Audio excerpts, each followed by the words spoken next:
everybody, it's Brooke with Mrs. Cog Hill Farm, and I am on the back side of the property today. Reason being is Jason and I have a special project that we've been working on. It started several weeks ago with me contacting a gentleman that resides in our former hometown of Selma, Alabama, and he builds purple martin houses.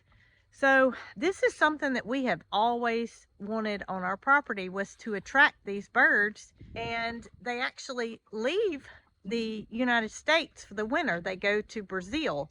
So starting right now, they're starting to make their way back north, and hopefully there will be a few birds that don't have houses anymore, or this will be their first year to come here. So we're not sure if we will have birds this season or not, but we're in a good time when the birds start coming back looking for they nest in the same houses year after year.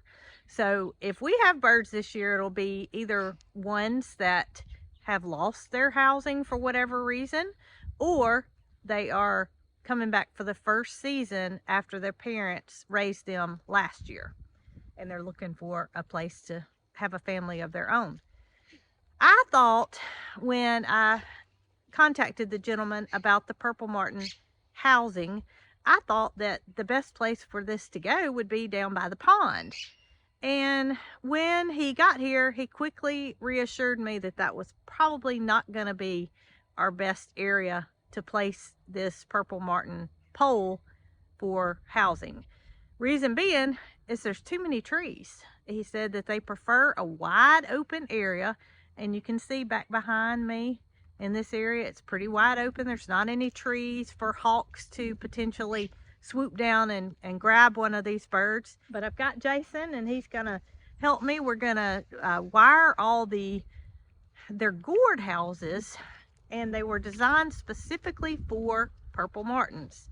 Now, this is the one that the gentleman that we purchased the pole from suggested, and reason being, it has a place that you can clean it out, and that is something that's necessary at the end of each season in the fall.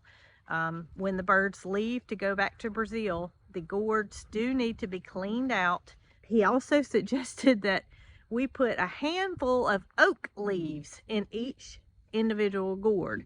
That is what they choose to use for a nesting material, and they'll in turn come and add some more to what we put in there. But we're going to put a handful of oak leaves in each one of these gourds and get them hung up with some wire. It's quite an interesting setup here. So this is the setup, and he makes all of these, welds them together, and puts all the conduit metal on it that each individual gourd will hang from. So I'll have a total of 24 gourds on this pole, but this will raise up to the top using a mechanism similar to a boat winch system, and that will allow us to raise and lower it for cleaning.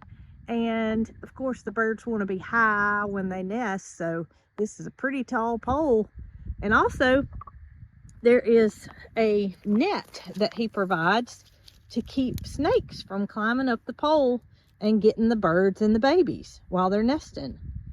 I think before we get started, we're going to go ahead and gather us some leaves so we can get these gourds indeed hung up on the pole and see how this all looks when it gets raised up to the top. We know for a fact that this is an oak tree.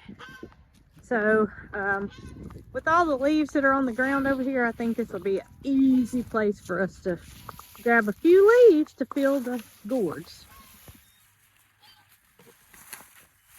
Would you come in there?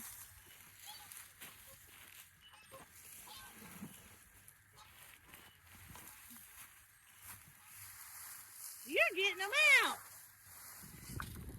Got us the bucket full, and Brooke is over here looking at the emu nest. See what it looks like.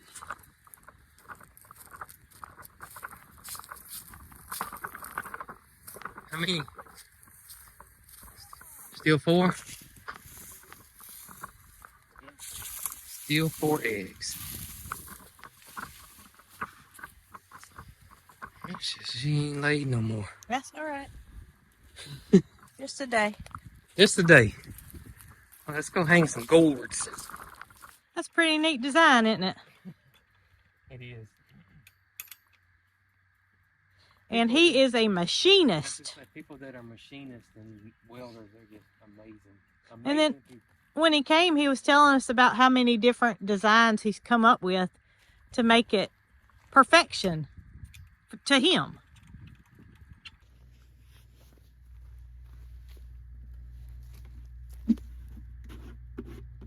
We drilled a second hole right here because the system that he designed is not made to go this direction.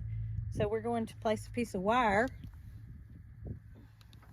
through here and hang it on the piece of conduit this direction instead of this direction. Also, he suggested that we drill 4 additional holes in the bottom because from the factory there's this one hole here in the center and you can see that that's not the lowest point. So the 4 additional holes will help any water that may get in drain out.